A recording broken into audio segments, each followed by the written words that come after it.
పసుపు కుంకుమ వేయాలండి. ఇలా పసుపు కుంకుమ వేస్తూ పసుపు కుంకుమ వేయాలి. దీపం పెట్టాలి.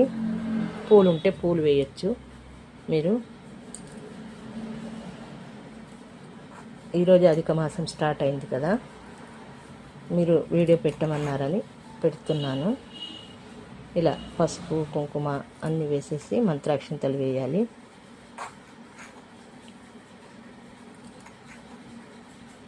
ఇలా మంత్రాక్షింతలు పసుపు కుంకుమ వేసిన తర్వాత మంత్రాక్షింతలు వేయాలి. పూలు ఉంటే పూలు పెట్టాలి. మీ ఇంట్లో బెల్లం ఉంటే బెల్లం నైవేద్యము, పండు నైవేద్యం ఏది ఉంటే అది మీరు దేవుడి దగ్గర పీట మీద ఈ ముగ్గులు వేసి, లేదంటే వేరే పీట తీసుకొని ముగ్గులు వేసి, మీకోసమని నేను పెద్ద పీట మీద వేసి చూపిస్తున్నాను. మీరు ఇలాగే వేసి కృతార్థులు కండి. నమస్కారం.